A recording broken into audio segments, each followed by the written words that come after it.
Bonsoir à tous, vous êtes sur les antennes de Canal 7, vous regardez le programme Culture 7 Le Mag. Aujourd'hui nous sommes à l'Institut français dans le cadre de la pièce de théâtre Les monologues du vagin, conduit par Michel Ndao qui va être présenté ce soir. Culture 7 Le Mag se fait le plaisir de venir découvrir avec vous et vous montrer ce qui va se passer ce soir. Mais avant de débuter dans ce programme, je vous amène à regarder le sommaire. Les monologues du vagin, une pièce théâtrale touchante et drôle du dernier des tabous, présentée à l'Institut français de Libreville. Londres organise le Great British Tattoo Show, un salon du tatouage où artistes, musiciens se rassemblent par amour pour cette pratique. Fabienne Gréco, artiste designer, célèbre la fête des mères avec une exposition à Libreville dans son atelier. Peindre sa pelouse en vert, c'est l'initiative prise par de plus en plus de Californiens qui, face à la sécheresse historique, refusent de laisser leur jardin changer de couleur. Plusieurs chantiers de construction et de rénovation ont été lancés dans la région de Moyenne-Guinée à l'occasion de la fête de l'indépendance. À Séoul, ce n'est pas au sol qu'il faut chercher les espaces verts, mais dans les airs. La capitale coréenne mise en effet sur le développement des jardins-terrasses sur les toits des immeubles. Le jardin historique de Babour est un poumon pour Kaboul, ravagé par les conflits et les affrontements depuis 30 ans. Venez célèbre la 41e édition de la Bagalonga qui s'ouvre à tout genre de bateaux. Voici pour le sommaire, vous êtes sur Culture 7 Le Mag. Vous avez regardé le sommaire, c'est exactement ça Culture 7 Le Mag. Comme je l'ai annoncé, nous sommes à l'Institut français dans le cadre de la pièce de théâtre qui va être présentée ce soir, conduite par M. Michel Ndao, Les monologues du vagin. Mais en attendant que de regarder cette pièce, je vous propose d'aller regarder en long et en large le contenu du sommaire précédent.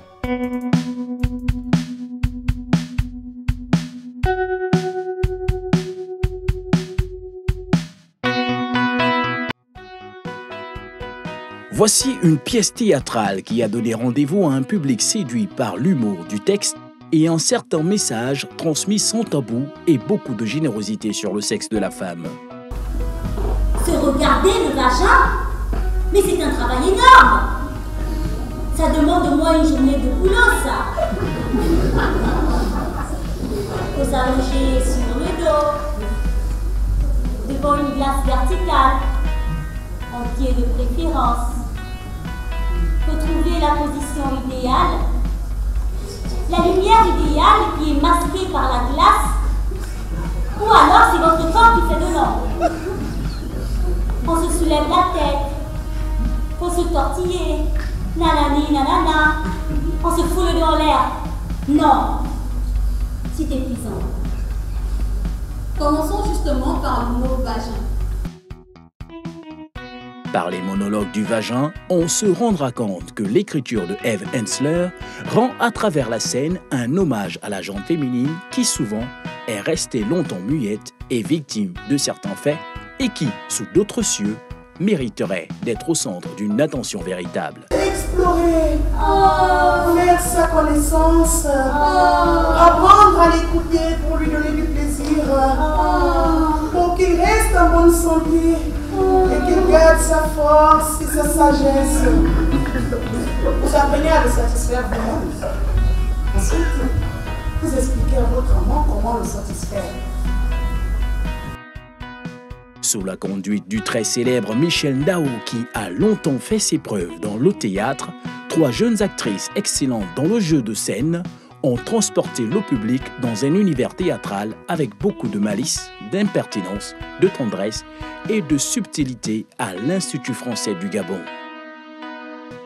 Cette pièce, pour cette deuxième représentation, c'est un cri de révolte de la femme.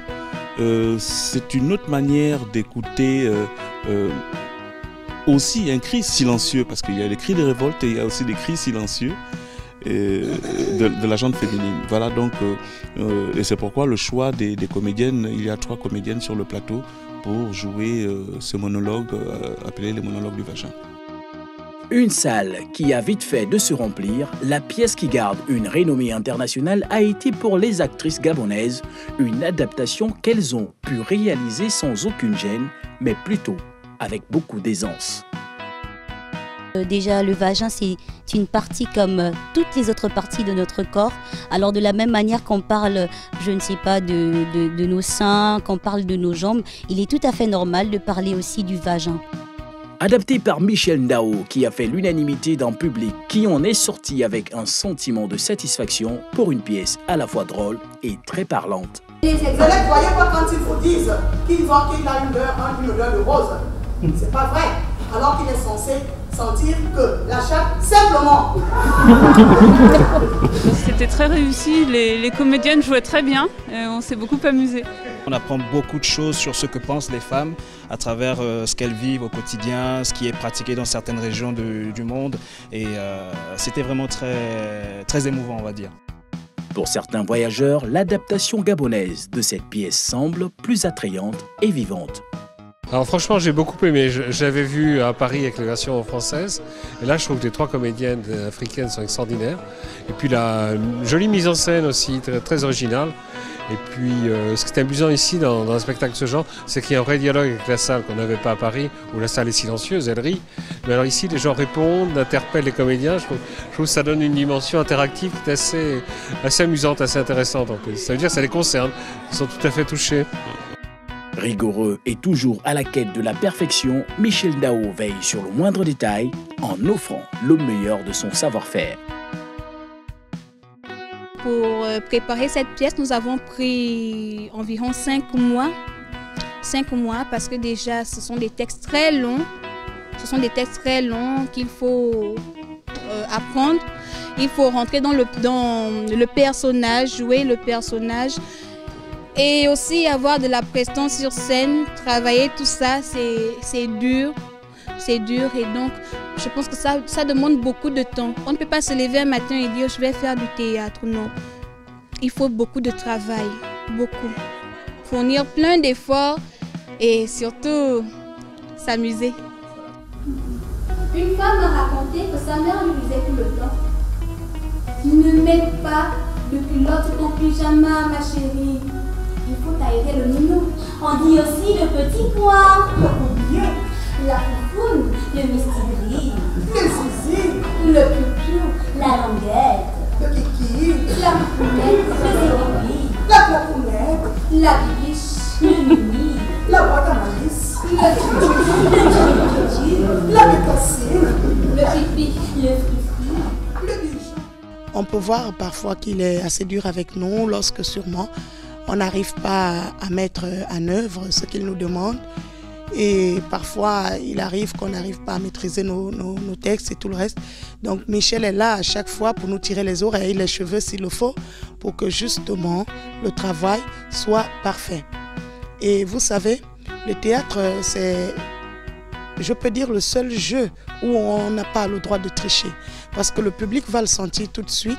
Donc pour avoir un bon rendu théâtral, il faut s'appliquer. Et c'est là le rôle du metteur en scène. Une pièce travaillée avec soin sur une longue durée.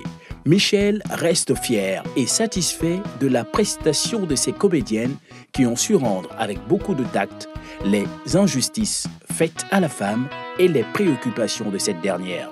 Oui, je suis satisfait parce qu'elles m'ont montré et démontré une autre lecture de la représentation.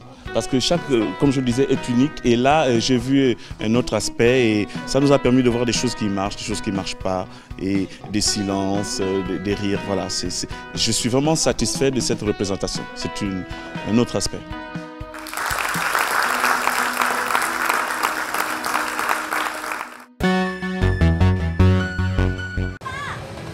C'est la dernière mode pour les sorties en famille à Séoul. Dans la capitale sud-coréenne où l'espace est rare, cultiver un potager est un luxe. J'ai grandi en ville, donc je n'ai jamais eu trop l'occasion de faire pousser quoi que ce soit. Jardiner ici, ça me rend plus responsable, je profite de la vie. C'est bon pour mon fils et moi, pour notre état d'esprit.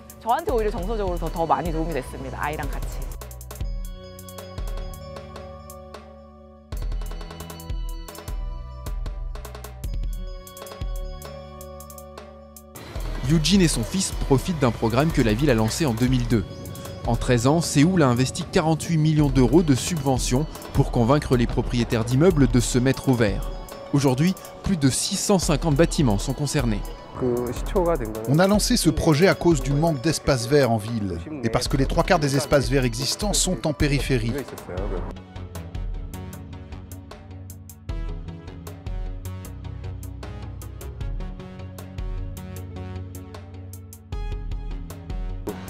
Ouvert en 2009, Garden 5 est l'un des projets les plus imposants du programme. Grand comme 3 terrains de foot et étendu sur 4 bâtiments différents, c'est l'un des jardins-terrasses les plus vastes d'Asie. Au-delà de l'esthétique, ces toits verts ont d'autres avantages. Comme les jardins retiennent la pluie, ça aide à éviter les inondations. Ensuite, on utilise cette eau pour faire pousser des choses. Et puis nous rafraîchissent en été.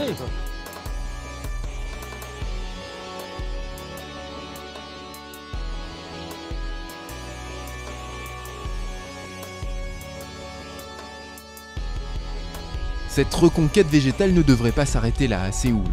En 2017, les autorités projettent ainsi de transformer en jardin une portion de 800 mètres d'autoroute abandonnée.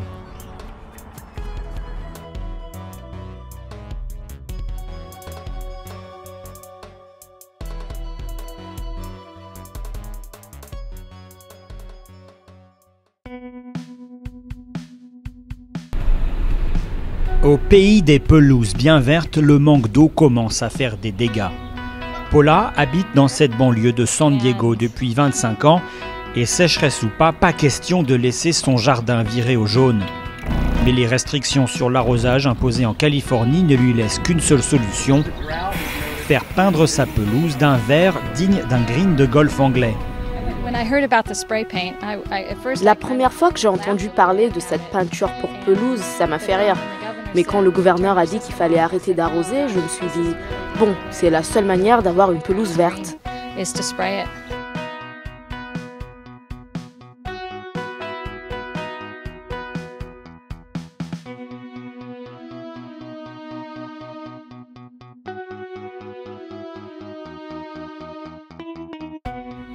Selon son inventeur, cette peinture à base de colorants cosmétiques ne présente aucun danger pour l'environnement.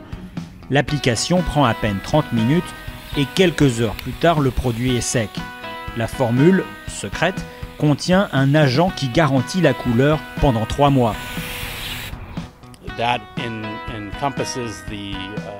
Le pigment de couleur est capturé et sèche sur le brin d'herbe. Ça ne laisse aucune trace sur les vêtements, sur les pieds ou sur les pattes des animaux.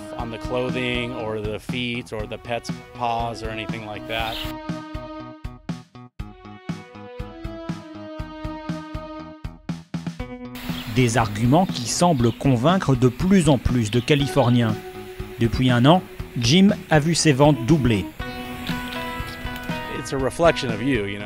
Tout le monde veut une pelouse parfaite, c'est un reflet de votre personnalité. Si votre voiture est tout le temps sale et que votre maison est mal rangée, que votre pelouse est morte, cela montre que vous n'êtes pas soigneux. Les gens veulent que leur jardin soit joli et ce produit offre une solution instantanée. J'adore! D'habitude, je dois arroser tous les jours pour avoir une pelouse verte comme ça. Contente du résultat, Paula a décidé de ne plus arroser son gazon qu'une fois par semaine, le strict minimum pour le maintenir en vie. Et pour son petit jardin derrière la maison, la solution est encore plus radicale, une fausse pelouse et un paysage type désert qui, lui, ne demande aucun arrosage.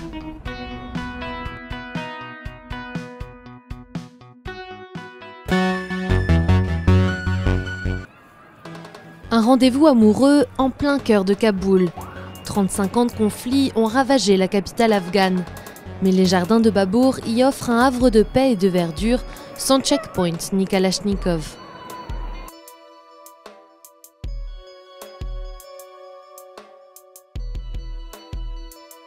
La plupart du temps, nous venons ici avec nos amis pour faire des pique-niques et passer le temps. Nous aimons venir ici souvent.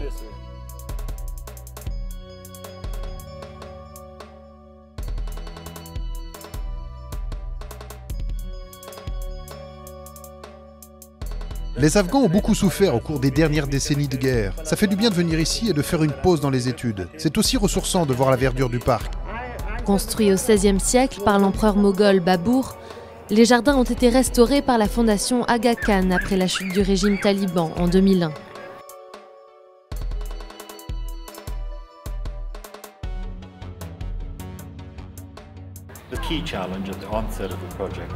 Le principal défi, c'était le déminage, car les jardins étaient sur la ligne de front entre les factions en guerre, et il y avait de nombreuses mines et d'autres types d'explosifs qu'il a fallu localiser. Ces 11 hectares de jardin constituent un rare lieu d'accueil pour les événements festifs. Mais à Kaboul, les centres culturels sont devenus des cibles de choix pour les talibans. Alors ici, les visiteurs laissent leur peur à l'entrée. Il y a des soldats afghans qui gardent la porte principale, ils fouillent tous ceux qui entrent. Donc ce serait difficile pour un terroriste de se faire exploser à l'intérieur.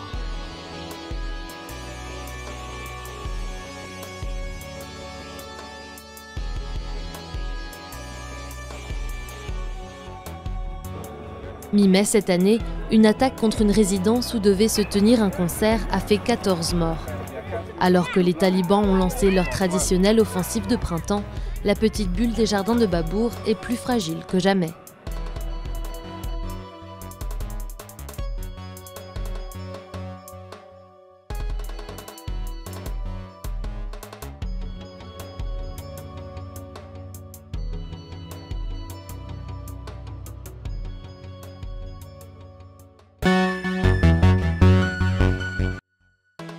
À l'occasion de la fête des mères, l'atelier Wax Me et la styliste modéliste et designer Fabienne Greco ouvrent ses portes en offrant de quoi faire plaisir à toutes ces dames qui sont à l'honneur sur une exposition qui s'étendra du 27 au 30 mai.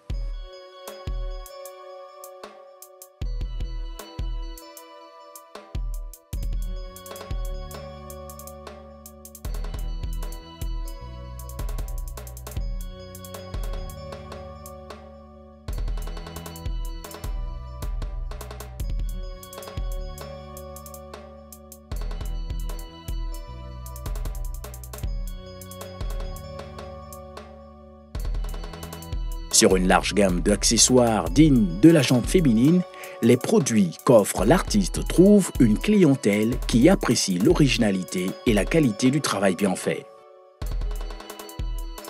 C'est impossible pour vous de partir d'ici sans avoir eu un coup de cœur, parce que c'est extrêmement créatif. Beaucoup de couleurs, et c'est très harmonieux. Et elle utilise beaucoup les choses d'ici, et pas d'ailleurs.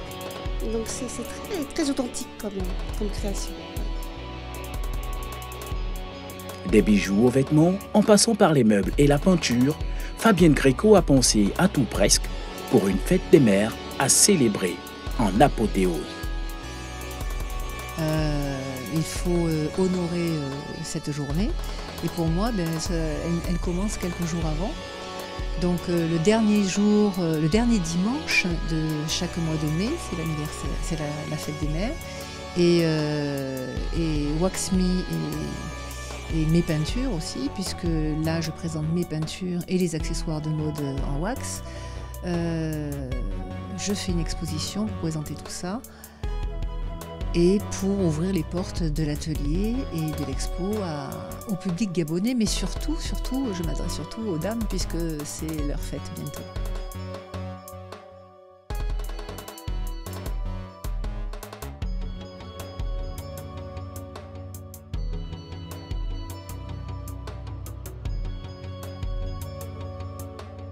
Et une petite jeune fille qui veut offrir quelque chose à sa maman peut venir chez Wax Me et découvrir la perle rare pour la femme de sa vie.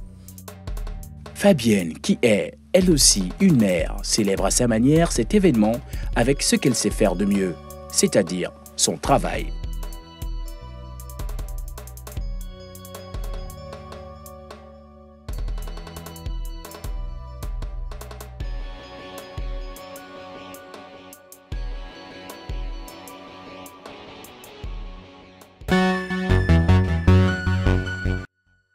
Cap sur Londres, où se tenait le Great British Tattoo Show, un salon de tatouage qui réunit de nombreux amoureux de cette pratique autour de tatoueurs qualifiés.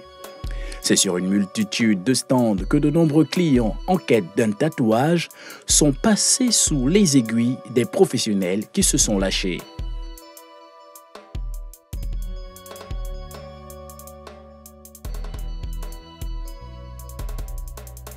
On peut observer dans ce salon toute l'expérience d'un homme doué dans l'art du tatouage avec ce dessin de Winston Churchill réalisé sur la jambe d'un client.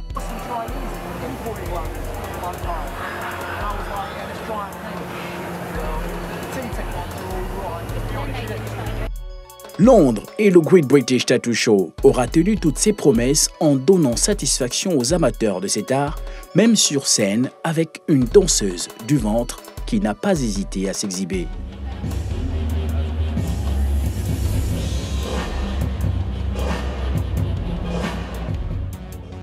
Si certains se contentent juste de se faire tatouer sur les bras, les jambes et autres, d'autres par contre vont un peu plus loin avec des aiguilles sur le crâne.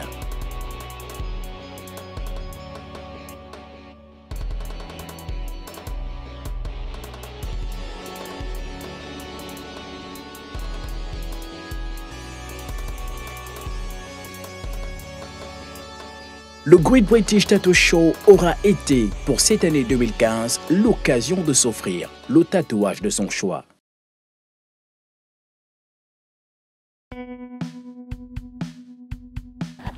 À Dalaba en Guinée, deux grandes périodes historiques se font face à l'ombre d'une pinède balayée par le vent d'altitude, la Villa Janine et la Casa Palabre. Il y a d'abord celle de la Casa Palabre. Ici se sont tenues pendant de nombreuses années les réunions des gouverneurs, des administrateurs et des chefs de canton au bénéfice du régime féodal puis des colonisateurs français. À partir de l'indépendance en 1958, la case a ensuite accueilli des hôtes de marque comme Fidel Castro ou Gamal Abdel Nasser.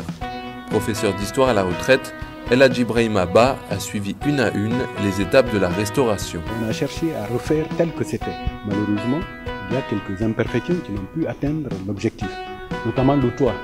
Le toit était en cône et cette fois le plafond est plat, ce qui est un changement notoire. Et sur les gravures des murs, il y a également quelques petits changements.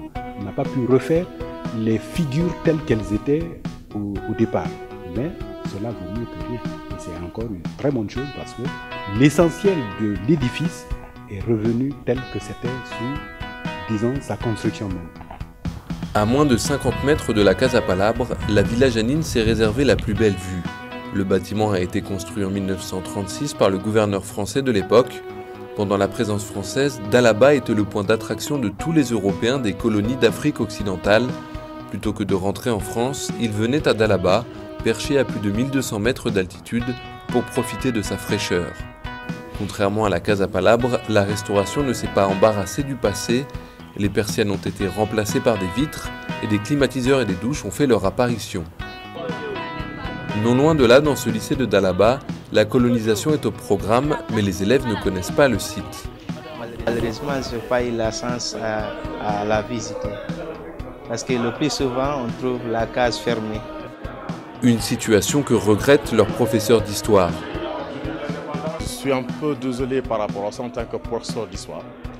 Ces enfants-là devraient connaître, n'est-ce pas, ce site historique, n'est-ce pas, qui est vraiment magnifique. Les travaux devaient être achevés pour la fête de l'indépendance le 2 octobre 2014, mais Ebola et des retards de chantier ont bouleversé le programme. Une fois achevés les travaux de restauration, la maison du gouverneur et les autres cases du site seront visitables et même habitables, mais pas par tout le monde. Comme dans le passé, seuls les visiteurs de marque seront acceptés pour la nuit dans ces étranges hôtels.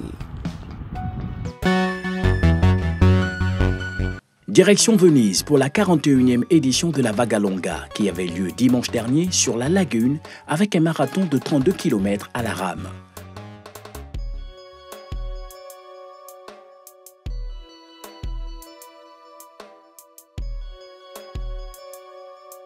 Un événement ouvert à tout genre de bateaux à aviron ou à pagaie, la Vagalonga est une régate non compétitive née de la passion d'un groupe de rameurs amateurs et professionnels et soutenue par toutes les principales institutions de Venise, comme Acte d'amour pour la ville, ses eaux, sa lagune et ses îles.